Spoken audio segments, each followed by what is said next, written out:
to Club Med. We have a good crowd so far. We'll give people a few more minutes to come in. I'm Cynthia Bell. I am the introducer this afternoon, and I'm also the editor-in-chief of Evolution, Medicine, and Public Health, the journal that is sponsored by ICEMF, one of the many supporters of Club Med.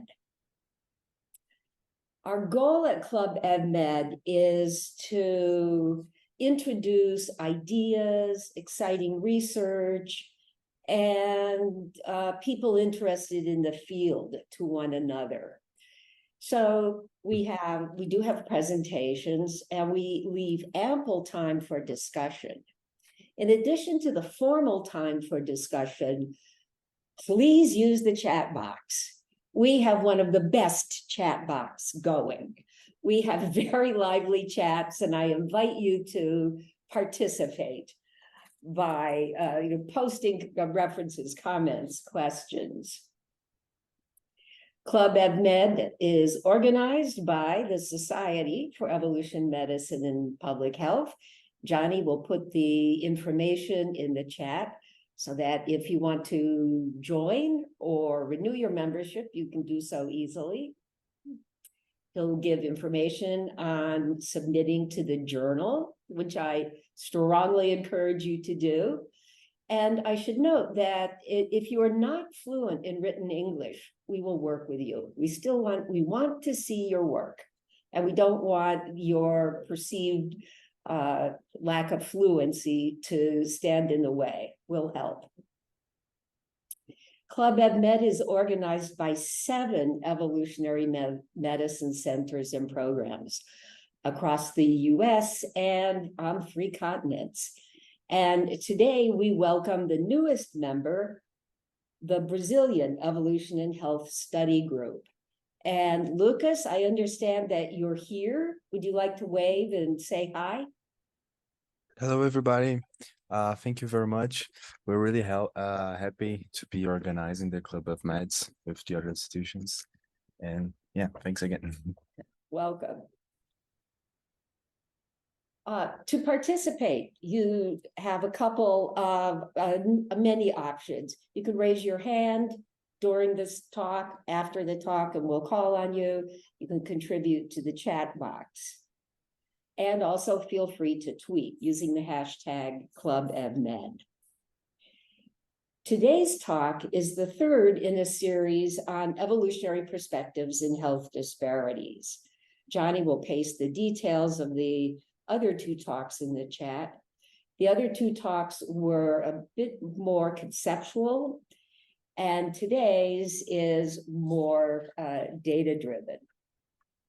Our speakers are Dr. Theresa Cepon-Robins, Associate Professor in the Department of Anthropology, University of Colorado, Colorado Springs, and Dr. Theresa Gildner, Assistant Professor in the Department of Anthropology at Washington University in St. Louis. They're both part of the longitudinal SHUAR Health and Life History Project. This is a project that's been going on for close to a decade, and it's looking at the effects of economic development on the health of an indigenous population from Amazonian Ecuador. And there, Tara and Theresa have examined how market integration and changing market integration influences parasite infections and immunity. Today, they're going to talk about the early stages of a project along similar lines that they have started in the US. So Tara and Theresa, please take it away. Thank you all. So I'm going to share my screen. Hope this will work. Okay, can everyone see the slides okay? Yes. Perfect. Wonderful, thank you. And so thank you very much, Cynthia, for that kind introduction, and thank you all for being here today. So Tara and I are going to briefly discuss some of our early work looking at relationships between exposures to microorganisms and the environment, and how this might shape health disparities in low-resource communities within the US. So as Cynthia mentioned, this is a new study. We're still in the process of developing it. It also got derailed a little bit by the pandemic. So the findings we're presenting today are really preliminary. So I just want to start with that caveat that we'll present some results based on pilot samples, so pretty small samples. So we're open to suggestions and feedback as we continue to establish this project. And we want to acknowledge that we know that more work is needed with larger samples and longitudinal data collection to better establish the connections we'll be discussing today. But with that out of the way, that caveat, I want to start by framing our work within the old friends hypothesis and evolutionary mismatch. Many of you are probably familiar with this, but just as a reminder, some view the old friends hypothesis as an extension or reworking of the hygiene hypothesis. So both of these ideas focus on the impact of pathogens and microorganisms in shaping immune development, so exposure to these types of organisms during key developmental periods. But the hygiene hypothesis has been critiqued for focusing on pathogens somewhat writ large, so looking both at pathogens that humans have encountered throughout evolution, but also more recent pathogens, for example, the SARS-CoV-2 virus that we haven't encountered until recently with the COVID outbreak that our immune system has not had to deal with in the past. So the old friends hypothesis reworks this a bit by taking a more explicitly evolutionary framework and thinking about these quote unquote old friends, these microorganisms that humans have encountered throughout our evolutionary history that we might expect to have an outsized impact on immune system evolution and the development of immune function today. And then extending this, thinking about with an evolutionary mismatch framework, how recent lifestyle changes, so for example, the ways we construct our houses and interact with the natural world and animals, antibiotic use, diet, all these types of factors might alter our exposure to these evolutionarily relevant pathogens and microorganisms in ways that can impact immune system development and health outcomes. So that's the general framework that informs a lot of our research. And also I want to highlight that parasites can be considered part of these old friends. We don't generally think of parasites as friends. Just to make sure everyone is clear on how these are defined, parasites are often considered to be organisms that rely on a host, including human hosts, for nutrients. So they extract generally without giving anything back. So they don't really benefit the host in general. And so these are thought to be pretty harmful. But they are evolutionarily relevant. So evidence suggests that parasites have infected humans and human ancestors for millions of years and played a pretty important role in shaping human health and immune system development throughout the history of our species. Also important is that parasites are not evolutionary relics. These are still really important today. They're very widespread. Current estimates from the WHO and other health organizations suggest that millions or even over 1 billion people today might still be infected with these types of parasites, including soil-transmitted helminths, parasitic worms, and many others. These diseases are largely considered to be neglected diseases of poverty because they don't receive the same level of medical attention and research funding as other diseases, in part because many of these diseases tend not to be very lethal. So they tend not to kill people in general, but they are often chronic in nature, so lasting for years, and reinfection is common. So they can, over time, impair physical and cognitive function and result in suboptimal growth and development patterns, which can negatively impact day-to-day life. And a lot of the work that has been done on looking at these types of infections has mostly focused on low and middle income countries, especially around the equator, like you can see on the map here.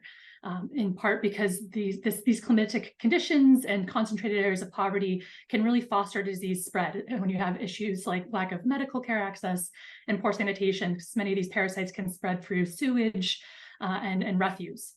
Also important for the themes of these talks, I want to also highlight that the populations that experience the highest rates of parasitic disease generally lack the resources to effectively study and treat these illnesses.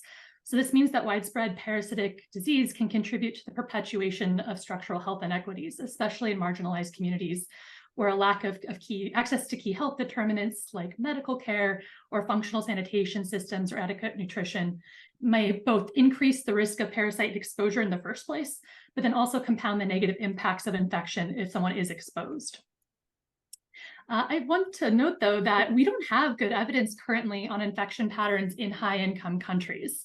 So you can see that, for example, here, some relatively recent review articles from Nature, so high-impact journal and articles. And you can see from these graphics that this is just a blank box. There's no apparently data available for high-income countries, including, for example, the United States, which begs the question, do these infections exist in high-income countries like the US? Have we actually just eliminated them? So we're going to spend the remainder of the talk trying to convince you that we probably have not eliminated them and we should be considering these in high-income countries, including the US, still today. So we know, using the US as a case study, since that's where Tara and I have been working and where our data will come from, we know that historically the US has had high rates of parasite infection, even though you wouldn't consider it one of these equator countries. So even as recently as the last few decades, so there's been studies done in the 1960s, 70s, 80s, fairly recently, that have documented high levels of parasite infection in certain parts of the US. But there hasn't been a lot of work done in the last 30 years. And in part because of this, this is not part of our communication in media in the United States, and a lot of Americans may not consider these types of infections to be a threat. But there's been some recent work, including work from our own research group that we'll highlight in this talk, that is revisiting this idea and calling attention to the fact that there might still be prevalent infections in parts of the US. And you can see this kind of trickling into the mainstream. So, for example, an NPR heading here calling some attention to this. And a lot of the work that has been done so far in the past few years, trying to recall attention to this issue, has been done in the southern United States, in part because of the warm, humid climate that can help spread these infections, and also especially the areas of concentrated poverty and infrastructure neglect that can also help spread infections.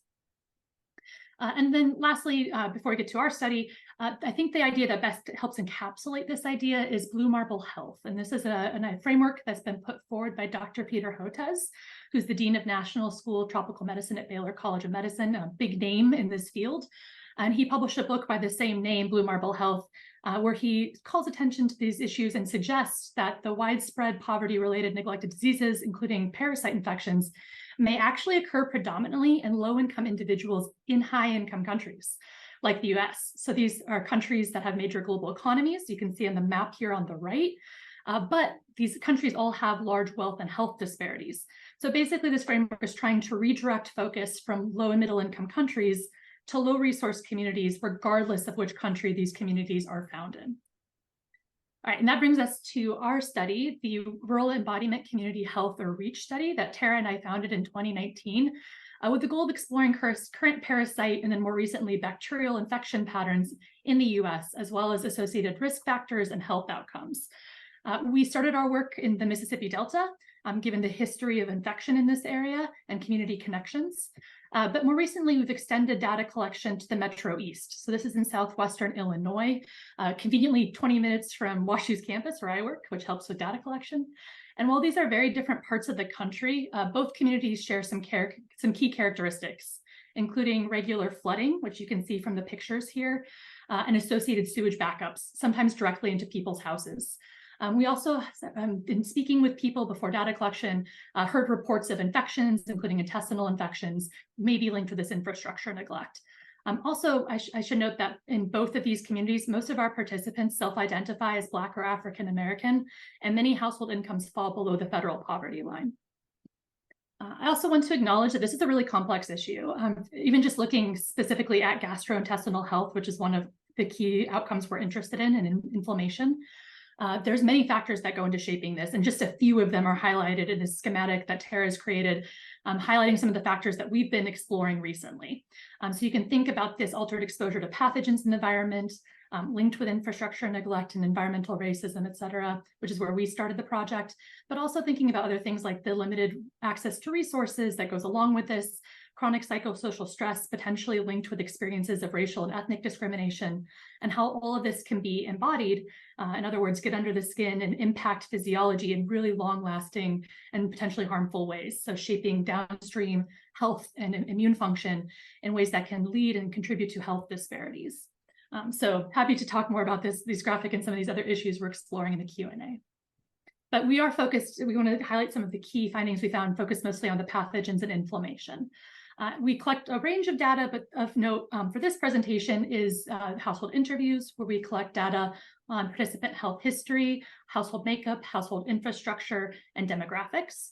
We also collect stool samples from participants, and this allows us to look at some key health markers, including fecal calprotectin. This is a clinically used marker, an indicator of localized intestinal inflammation that we measure in my lab using commercially available enzyme-linked immunoabsorbent assay kits. You can see pictured here. And then we also look for parasite infections, and we do this a couple ways. One, we prepare microscope slides using the Cato-Katz method, which allows us to look right away within 24 hours for signs of infection, especially moderate or heavy infections, which tend to have the worst health outcomes. And then we can share these findings pretty quickly with our participants so they can get care if needed. And then because microscopy is not the best at picking up all types of infections, and we might miss light infections, we also use more sensitive 18S rRNA sequencing. And this is performed by our collaborator, Dr. Liz Malott, who's in the biology department here at WashU. And so she's sequencing to look for signs of parasite or harmful bacterial genetic material. Just briefly, before I turn the things over to Tara to highlight some of our key findings, and then again, small samples, so take this with a grain of salt, but in our pilot study from 2019 of just 24 children, we found, even in this really small sample, some pretty striking patterns, including really high levels of intestinal inflammation. So you can see the table on the left here, using clinical cutoff points that doctors use. 80% of these kids had moderate or high levels of intestinal inflammation. And then the table on the right, comparing these findings in Mississippi to other similarly sized samples, small samples of similarly aged children in other parts of the world, you can see that our sample stands out. It has, we have really high levels of inflammation in Mississippi compared to these other samples, including the Ecuadorian Schwarr children that we measured in ourselves using the same exact methods. So this was quite a striking pattern. We also looked for these signs of parasite infection in these children and did find signs of parasite infection using that more sensitive sequencing performed by Dr. Malott. And specifically, we found that 38% of these children showed signs of infection, 25% of them with helminths, with parasitic worms like whipworm, hookworm, et cetera. We're working on nailing down the specific species still. And then also some protists, specifically blastocystis and cryptosporidium, so 21% showed signs of those infections. And then also briefly to end my part of the talk, wanted to highlight that we've started to extend this. As I mentioned, we got a little derailed by the pandemic and weren't able to collect additional data for a couple of years. But the past couple of years, we've started to reboot and collect more data, including in Mississippi and Illinois, and looking at adults as well as children. We started with children since they tend to have the highest infections loads. But seeing these patterns in childhood, we were wondering if they're also apparent throughout the life course. So obviously this is cross-sectional data, but if we're seeing similar patterns in the same communities in adults, this could suggest these are not patterns that are isolated to childhood, but instead might be playing out across the life course. And that does seem to be what we're seeing. So when we look at intestinal inflammation in slightly larger samples of adults from Mississippi and Illinois, we see the same levels of inflammation, similar numbers, both in Mississippi and in Illinois. So still seeing very high levels of intestinal inflammation in the adults. And then for parasite infection, using that sequencing, we looked at soil to get a sense of exposure in the environment, but also in stool. I should note we're still working on nailing down the primers for the parasitic worms. Liz is working around that right now in her lab. It's her new lab here at WashU, getting that set up. But with the primers she did have ready to go, we do see some concerning signs of harmful infections, both in the soil and the stool samples. So for example, sarcocystis, which is a protozoa, a single-celled organism that if people are infected can cause diarrhea, mild fever, and vomiting. Also do see some signs of platyhelminths in the soil in Illinois, and these can include tapeworms, which we've seen microscopic evidence of. We're still working on nailing down the species specific, so hopefully we'll have that data soon. And then most concerning is acanthamoeba, which is an amoeba that lives in soil and water, and if people are infected, can cause necrosis. It's pretty nasty, so it can cause really serious eye, skin, and lung infections. And one of these samples, the soil samples, came from a playground, right by play equipment in the community. So this was pretty concerning. So then just to wrap it up, basically, even with a small sample in these pilot studies, we are seeing consistently high levels of intestinal inflammation, signs of parasite infection. And we're wondering in the long term and going forward with our work, if this might be an indication of robust inflammatory immune responses coming online early in life. And if these are chronic in nature, not just short-lived and persisting into adulthood, whether this might help or might contribute to some of these health inequities we know are higher in these marginalized and ignored communities, such as certain types of cancers we know can be linked with chronic inflammation. With that, I'm going to switch and shift things over to Tara to talk a bit more about our more recent work. All right. Well, hi, everyone. Thanks for being here today. Another important avenue for evolutionary mismatch diseases to arise is through alterations in the gut microbiota. And this is the collection of bacteria that live in and on the human body. It plays an important role in digestion and immune function. So a species-rich microbiota is basically necessary to stimulate and regulate the immune system and to protect from more pathogenic species. However, like we are through evolutionary mismatch losing exposure to certain symbiotic, commensal parasites, we're also losing the diversity of our microbiota. And this is because of lifestyle factors like increases in C-section rates and reduction in breastfeeding, overuse of antibiotic medications and microbial cleaners, and increased consumption of prepackaged processed foods. So according to the old friends hypothesis, the loss of diversity may increase the risk for dysregulated and pro-inflammatory immune activity. And additionally, without those important protective species present, pathogenic species can proliferate and they can alter gut health as well. So a perfect bacterial species, next slide, please. So a perfect bacterial species for testing the old friends hypothesis in relation to intestinal health is the bacteria Helicobacter pylori. This species infects the stomach and can lead to localized inflammation, ulcers, and stomach cancer. But notable pathogenesis only occurs in an estimated 20% of cases. For many, H. pylori infection has no documented effects at all. Importantly, there are race and socioeconomic-based disparities in rates of exposure and virulence. Research has shown that Black Americans, for instance, have more virulent antibody responses to H. pylori infection and a greater risk of stomach cancer. In general, exposure to H. pylori is more common in lower resource crowded households and communities experiencing frequent flooding and sewage backups. Next slide, please. But despite current public perception, H. pylori infection isn't always bad. There is some evidence that it may have been a common, healthy member of the human microbiota throughout our evolutionary history. Research among indigenous Amazonian populations has found that H. pylori infection is almost ubiquitous among adults, and that's with very little to no associated symptoms or measured pathogenesis. And there's been a documented decrease in H. pylori infections in the US since the 1950s, with pathogenesis from infection becoming more common during this time. Further, H. pylori itself may be linked to some beneficial outcomes, like a reduction in risk of allergy, asthma, gastroesophageal reflux disease, and esophageal cancer. So H. pylori infection, when we talk about it, it isn't really a conversation about good versus bad bacteria. And I see that conversation happening in the chat with the parasite species as well. But rather, it's a question of concurrent immunological and gastrointestinal health status. In conjunction with a healthy and diverse microbiota and a regulated immune system, H. pylori may be beneficial. But when other old friends are absent and the immune system is primed towards a more robust inflammatory response, we may see H. pylori become more virulent and lead to localized gastrointestinal damage. Next slide, please. So this brings us to one of the driving questions of the overall REACH project. How can the old friends hypothesis help us to understand health among communities experiencing a middle ground, kind of a worst of both worlds? In other words, low resource, marginalized communities within the US are experiencing novel environments that include those things we talked about: the overuse of antibiotics, reduction in breastfeeding, increase in C-section births, increase in prepackaged processed food consumption, but at the same time, they're being exposed to high levels of pathogens through infrastructural neglect and inadequate medical care access.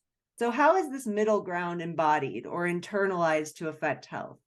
So we conducted preliminary analyses among adult participants in the REACH sample, and we hypothesized that H. pylori infection would be associated with elevated levels of gastrointestinal inflammation, among individuals experiencing more systemic, dysregulated, pro-inflammatory immune responses compared to those who are not. Next slide, please. So let's take a closer look at the logic behind this. The idea is that lifestyle factors often experienced by low resource, often minoritized communities in the US lead to changes in physiology. And you can kind of see that happening in the green and yellow in this schematic. Combined, these factors lead to immune dysregulation and chronic baseline low-grade inflammation, which is the red star. Our hypothesis for H. pylori pathogenesis then sits right in the purple. So in the embodied state seen here, H. pylori infection may lead to the localized pathogenesis seen in 20% of cases. Next slide, please. So stool samples were collected to test for H. pylori infection status and fecal calprotectin level, both using ELISA analyses. As Theresa already said, FC is a measure of localized intestinal inflammatory immune activity. We collected dried blood spots to measure C-reactive protein, which is associated with systemic inflammation. CRP was measured through ELISA in Dr. Sam Urlacher's lab at Baylor University. We also collected data on biological sex, age, and body mass, since those are known to be associated with inflammatory profiles as well. 44% of our next slide, sorry. 44% of our sample of 89 adults were infected with H. pylori. Notably, this is higher than the national average of 31% for adults in the US. And no one reported in this group having a previous H. pylori diagnosis. Next slide. We ran bootstrap ANOVA tests controlling for age and BMI to compare FC levels based on H. pylori status within each CRP-based group, which I'll get to now. First, we looked at any CRP elevation, so greater than 1 milligram per liter compared to no elevation, less than 1 milligram per liter, to see if any systemic inflammation at all affected relationships between H. pylori infection and FC levels. And here you can see that in the group with any systemic inflammation at all, there was a non-significant trend toward higher calprotectin in H. pylori infected participants compared to uninfected individuals. So for the 65 individuals with evidence of any systemic inflammation, we saw a modest increase in localized inflammation if they were infected with H. pylori compared to if they were not. And there was no difference in mean FC level based on H. pylori status for the 24 individuals with no systemic inflammation. Next slide. We also divided the sample into 3 groups based on clinical designations for CRP levels. Limited to no inflammation, that's group 1. Low-grade inflammation, that's group 2, or acutely elevated inflammation, likely due to an immediate immune threat or illness, that's group 3. And these are just preliminary analyses, but and not longitudinal, so little grain of salt, as Theresa said. But theoretically, group 2 should represent individuals experiencing chronic immune dysregulation and baseline pro-inflammatory state. So we would expect to see a more pronounced and positive relationship between H. pylori and gastrointestinal inflammation in this group. While no relationships were significant for any group, we did find that there was a more pronounced positive relationship between H. pylori infection and FC in group 2, which you can kind of see in the purple square there.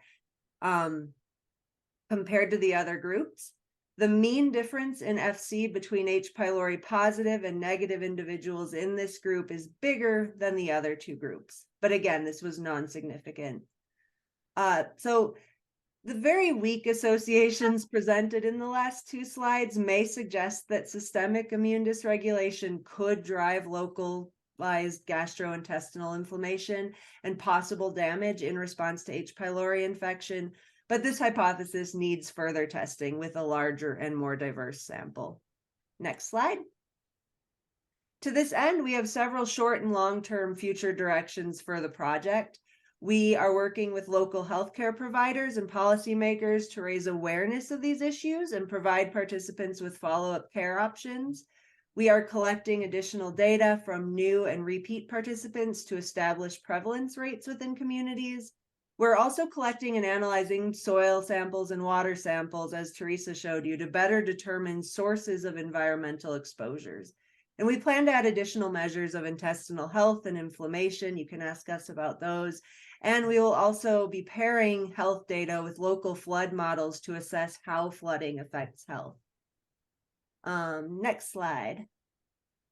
So to conclude, the findings we presented here, as we've said a million times, are very preliminary, but even in this early stage, we want to speak to several important considerations. First, this work shows that more research is needed to understand parasite and H. pylori levels within the United States, largely because huge swaths of the population are not being included in current estimations. Nobody that we sampled told us that they had been diagnosed with a parasite infection in the past or an H. pylori infection in the past. Several complained of stomach pain or digestive issues, but nobody had had these diagnoses.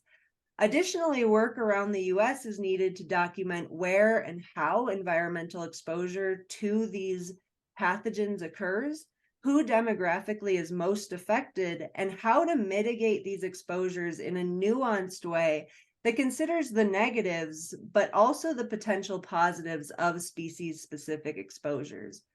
Finally, more research is needed to document how parasitic infections and gut microbiota alterations are contributing to gastrointestinal health disparities in the US.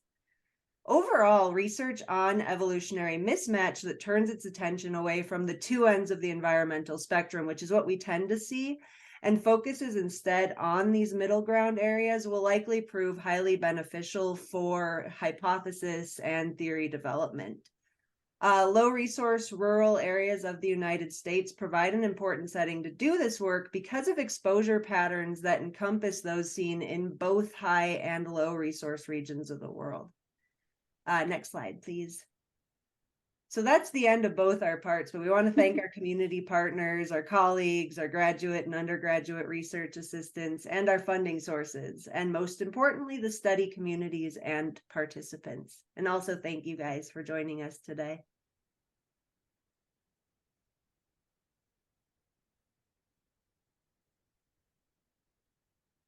And now we can take questions, or the chat's a lot to keep up with.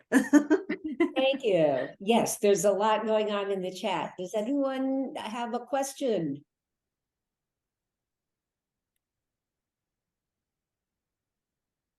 I suppose I do, because I'm the one partially causing the chaos in the chat. So my name is Michelle Blythe. I'm an infectious disease doctor here in New Orleans, Louisiana. So actually part of that map that you just showed. I had some questions about the PCR. You know, specifically, I've run into this issue practicing medicine. We have a GI PCR here that's used to diagnose infectious diarrhea. And quite frankly, usually it lights up like a Christmas tree. So there's like 5 things, and determining what, if any of these things are actually contributing to disease is very difficult. And I think that's because it's a little too sensitive, right? You're picking up this DNA, and it doesn't necessarily mean that it's actually infecting the person. So I just wanted to know kind of what y'all thought about that, and if that was kind of part of your considerations, I guess. We actually had shrimp DNA show up in one of ours. When I was looking over it, I was like, I don't think that's infecting anybody. I think that's just they ate shrimp. Right, exactly. So it's everything that you eat. And so if we're eating things that have dead things on them, so I find that it muddies the waters sometimes, I guess. I'll put it that way. No, you raised a really good point and very important to consider. And I think a couple of things is, one is, if it's present, that could suggest that even if people aren't actively infected, they're still encountering it in some way in the environment. But to add to that, you're exactly right that we can't say specifically from those tests whether that's causing is indeed a pathogenic infection. Like Tara mentioned, we know H. pylori is very common worldwide, but not often linked with symptoms and very severe diseases like ulcers and cancers. So at this stage, yeah, we cannot definitively say that even the people who are testing positive for H. pylori, whether that's causing the symptoms. People are reporting symptoms. We ask about that explicitly in our interviews, but we can't say whether that's because specifically H. pylori versus a stomach bug or another infection. So that is something we do want to work with in the future, and part of why we're interested in collecting longitudinal data and following up with people over time to see how some of these markers might be changing. But yeah, that's a very important point that you're raising. Well, one of the things too that we've done with H. pylori specifically is we do collect rapid tests at the beginning to just get a positive or negative on that. That's not as sensitive, so it gives us information on kind of load. And then we use like lower or we use higher cutoffs for that as well. The PCR, I think we also do use cutoffs for the parasite as well, so that you can kind of say this is a big enough amount in there that it probably isn't just a contamination. Thank you. Chloe, would you like to ask your question? Hi, yes. So loved the talk. I was curious in future directions, you were talking about working mostly with children. Do you have any interest in looking at adolescence and parasitic load and maybe like time of menarche? Ooh, that sounds really interesting. We do have a postdoc right now who's starting, who's Dr. Carly Cheney. So she's interested in looking at adolescence specifically, not focused on menarche per se, but looking at, she's focused more on endocrine disrupting chemicals in the environment. So that's something that was in that schematic that Tara created that I briefly showed, that we haven't had a chance to really dig into. But one of our main future directions based on feedback from community is chemicals. And we were really interested in how chemicals and pathogens are interacting together. So hopefully we can pair what she's doing with the adolescents with the pathogen data we'll collect. So we haven't thought explicitly about age of menarche, but we are very interested in development, and some of our students who are starting projects, developing projects related to REACH are interested in those types of questions about development. So that's a really good point. And one of the dried blood spot markers that we collect is IgE, which our colleague who works on this with us as well, Sam Erlacher, wrote a really great Schwarr paper on trade-offs in growth and different biomarkers, with IgE being one that really contributes to reduction in growth in children. And IgE could be a really good biomarker to apply for menarche as well. The only problem with this sample and using IgE is it's hard to know whether the IgE is related to parasite load or related to allergies, because depending on what's triggering that immune response, it could be either. So to do that, it'd be really cool to get some parasite specific IgE. Yeah, so that's a really fun idea. Cassie, would you like to ask your question? Hello, thank you very much. That was a brilliant talk. I'm coming to you from at the University of Birmingham in the United Kingdom, and I work in the Institute of Microbiology and Infection. I'm working on beneficial gut microbiota. And I was interested, I might have missed this, but you mentioned obviously that you're looking at for bad bugs. I was just wondering whether in your later studies you're going to be profiling the kind of whole microbial consortia within the sample, because we know that a lot of the kind of beneficial bugs, the Bifidobacterium, Akkermansia, things like that, can fortify against parasitic infection with things like Toxoplasma. And then also because we know that the amount of ultra-processed foods in our diet, rates of breastfeeding, and all of those kinds of things that you mentioned will impact the amount of then the population diversity of the beneficial bugs too. I just feel like that would be a really cool element to look at. Definitely. We are doing 16S sequencing on the microbiome. Currently, that's not done yet.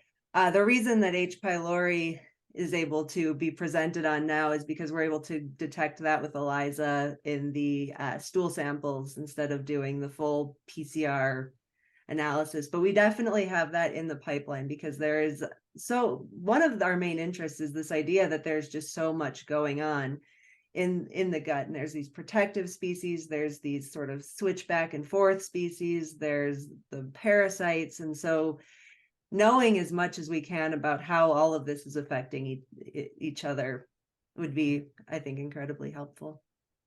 Yeah, and the only thing I would add to that is that we know that there's, it's a great question. We know that there's been some work done in humans, but most of what I've seen in the literature has been on mouse models, looking, for example, at interactions between parasites and the microbiomes of the hosts. Since they're sharing an environment, you might expect them to be interacting, whether they're competing for nutrients or some species are taking advantage of infection, et cetera. And so, yeah, to add to Tara's, what Tara's saying, that is something we're definitely interested in, but I also want to highlight that that's just, there seems to be a general lack of information on those interactions in the field. And I think that that would be something really interesting for other research teams to dig into, to unpack those relationships, since we know they're complex. Great, thank you. Just a small point anecdotally as well.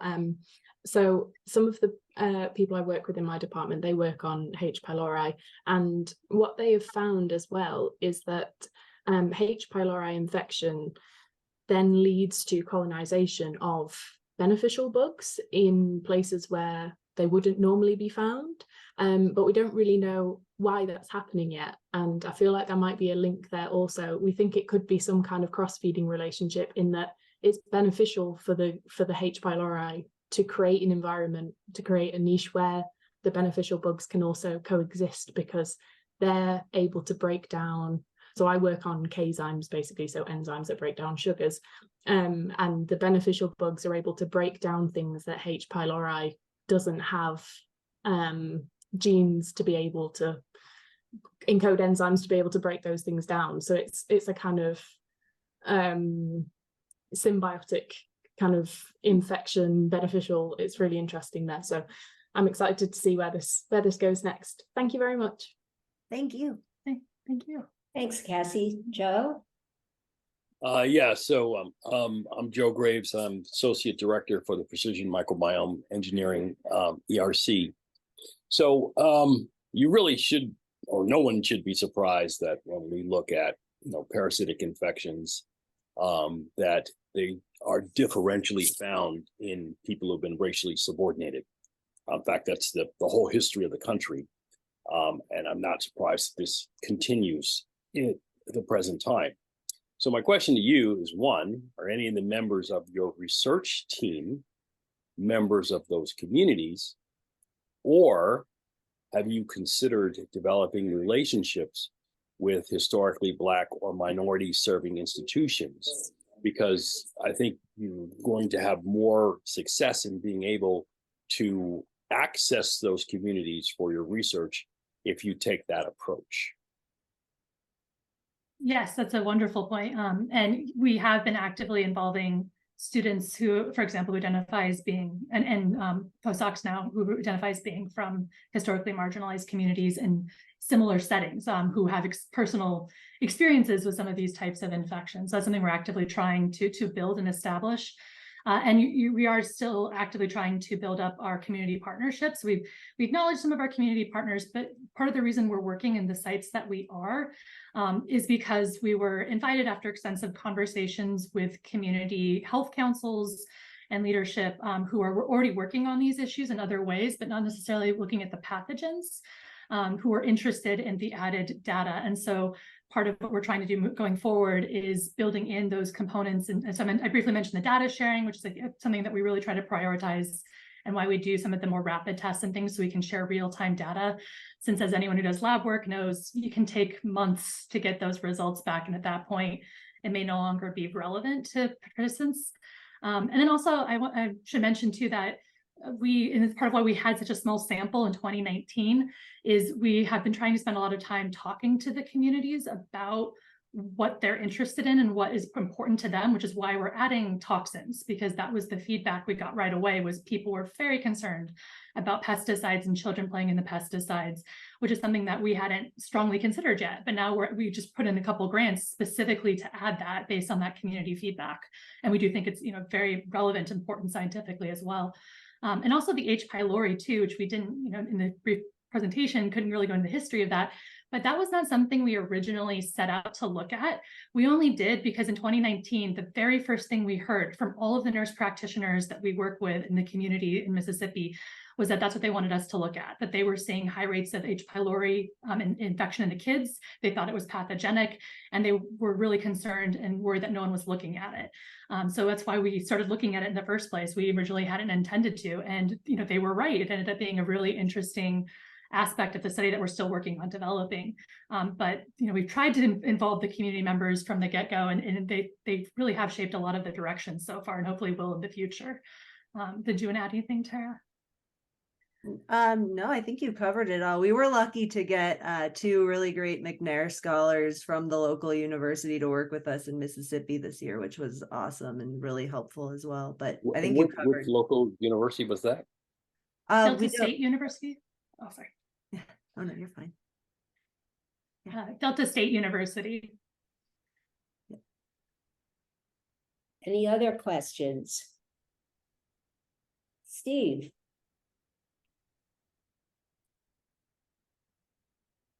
You're on mute, Steve. Okay, am I not on mute anymore? You're loud and clear. Good. If your question is, are there parasitic infections in low-income people in the United States? I think you're answering it. But what you're not treating is the question of whether that's different from the infection level in people who have higher incomes or different ethnicities or things like that, because you're not taking samples from people living in the same place who have better, say, health insurance or whatever, better infrastructure.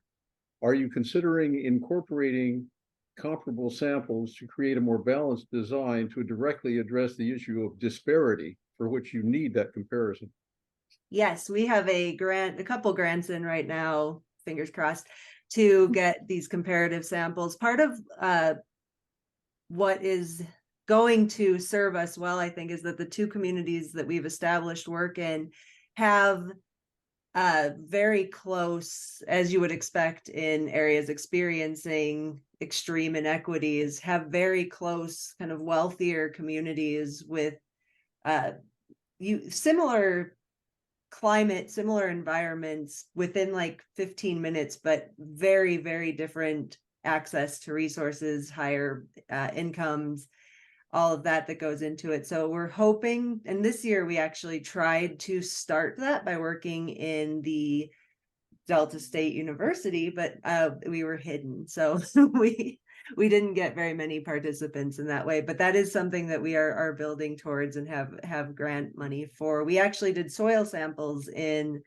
kind of both comparative areas as well, and are finding that there are still concerning parasites in the soil in both areas. In fact, the VRBO we were staying in had acanthamoeba in the backyard, despite it being in like really close to the university. And yeah, so we are that is definitely a hopeful direction for us. Patty? Hi, everyone. One of my questions is just related to like the continuation of the work that you guys are doing.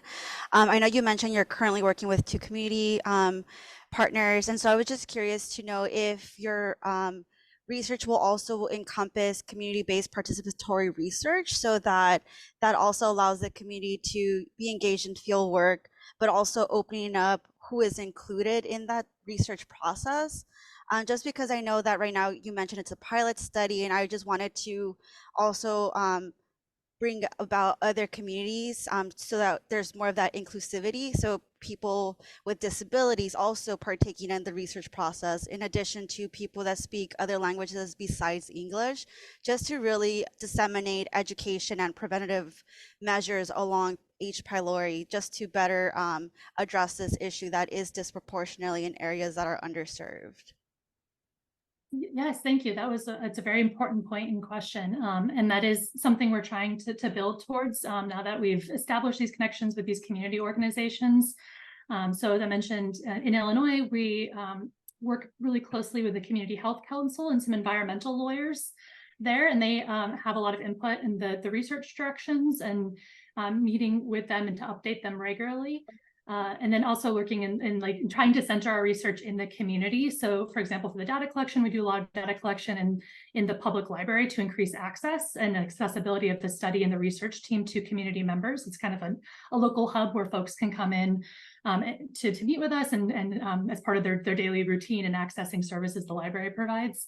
And then in Mississippi, we've also been trying to, based on feedback from the nonprofit we work with and some of the locally elected leaders, trying to help give back in terms of establishing some resources based on our findings. So for example, we got some funding internally to do some outreach based on our preliminary findings once we knew what might be there. So maybe thinking we can think more targeted about how to address this and working with the care providers there. So we were able to compensate those local nurse practitioners to help us to develop resources for the communities, because we are, we're not medical doctors. We don't know how the insurance works down there, the testing works in getting people this care. So we were able to compensate those nurses for their time and get their feedback in developing resources for community members based on their feedback in the surveys about what they needed more information on, what they weren't sure about, what they wanted to get additional health information on. So we're trying to build that in, and then also helping to establish, again, based on community feedback from our community partners and the nonprofits there, Community Health Council in Mississippi, who could help oversee some of this work, and we could share the results with, and then they could decide how best to use this data, since it is impacting their community and they should have a say in how it's used and what to do with it. So it's something we're actively trying to consider and deal with and work into our funding and our future directions. Thank you. I had a question that it turns out Joe was thinking about also. And are you asking people simple questions like, do you wear shoes? Yes, actually that caused some issues at first, because we were asking people if they wear shoes outside, but also if they wear shoes in the house, if they're bringing like dirt into the house. Right. We realized pretty quickly that caused some issues because people were interpreting house slippers as outdoor shoes. So, but yes, we think we got that all sorted out. And we do ask specifically about going barefoot outside and also wearing outdoor shoes in the house. I see. And Joe says you should not wear your outdoor shoes in the house. Yes. It's interesting to me that you've been focusing on soil, but not water. What was the logic for that? So we are working on water now. So thank you for that question. That's a great segue. So originally, when we started collecting the soil in 2022, in part, it's because we had limited funding, and also the protocols that our key collaborator, Dr. Malat, had called for getting a gallon of water to do. And so we don't have the freezer space in our traveling freezer to collect multiple huge samples of water.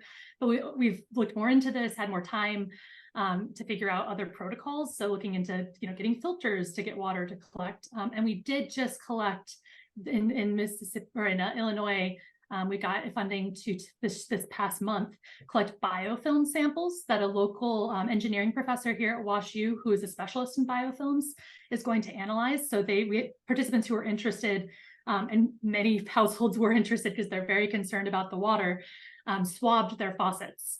And then we took those swabs and are in the process of hopefully soon analyzing them to get a sense of what's coming out of people's taps. So that's something we're very interested in as well. So it's a great question.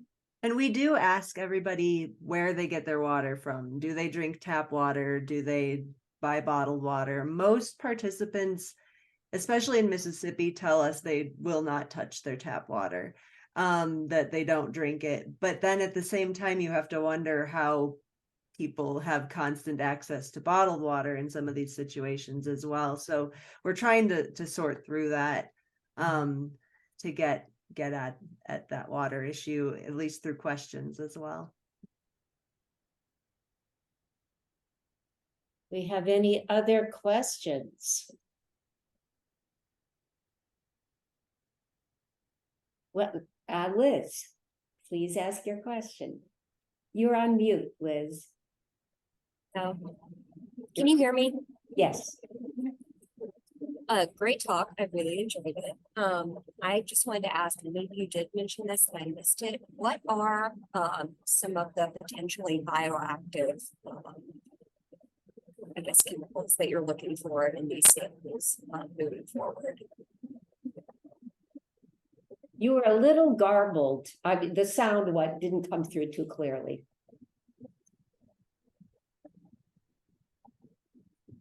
Do you mean as far as toxins, bio, like like? Yes. So we are looking right now in the soil for different evidence of pesticides, kind of getting an idea of what we want to look for specifically. But we have a grant in, Theresa can probably explain this a little more too, but a grant in to get more information from like lead exposure in soil and all of that. So I'll let you jump in. Yeah, so we did put in a grant to the EPA actually, so definitely more focus on the chemical toxin, but in conjunction with the pathogens and how they might jointly be impacting health. Again, in part because community members in both areas were very concerned about chemical and toxin exposure. So the grant we put in, we brought in some collaborators who are in the earth and environmental and planetary sciences here at WashU who specialize in this, since that's not our area of expertise. And we would be looking at both soil and water samples. So I guess building on Cynthia's question too, additional water samples beyond the biofilm to try to get a sense of pesticides, certain types of pesticides that we're in the process of doing some more untargeted sampling to get a sense of what's there that we could focus on in the future. But also heavy metals, which hasn't really come up in this conversation yet. But of course, when you're thinking about water and environmental samples, especially in marginalized and Black and African American communities, is hugely important in the US and other parts of the world. And so, for example, lead exposure, as we all know with Flint and similar stories, examples of environmental racism. And we hear a lot of that from folks telling us they're concerned about heavy metals. And so one of the people we're working with who's an expert in this is what we're going to start looking at for lead in the soil. And we actually are collected some soil in Illinois this summer because he's got some funding to start doing some pilot work on that. And in part doing targeted sampling. So as Tara mentioned in the future directions, we are collaborating with Dr. Claire Masteller, who's in Earth and Planetary Sciences here at WashU, and she's already done a lot of flood modeling, especially in the Illinois area, as part of her research independently. So we're kind of combining forces because she doesn't do the health work and we don't do the flooding work to see. We know that people are telling us that flooding and associated sewage backups, and they're thinking this is linked with poor health, but actually trying to document that. So we've been using her flood models this summer to target where we're collecting soil samples. So hopefully in the future talk, we might be able to talk more about if the flooding is in fact linked with these pesticides, with pathogens in the soil, and then hopefully pairing that with targeted sampling with people living in those areas to see if that's translating into actual physiological health outcomes. Does that answer your question? Very neat. I'm excited to see where that goes. Yeah.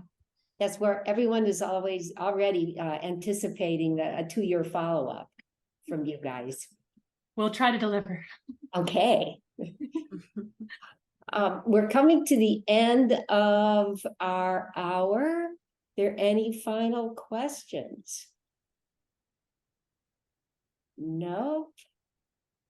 Okay, well, thank you, Tara and Theresa, for giving us a lot to think about and talking about what you've done so far and what you plan to do in the future.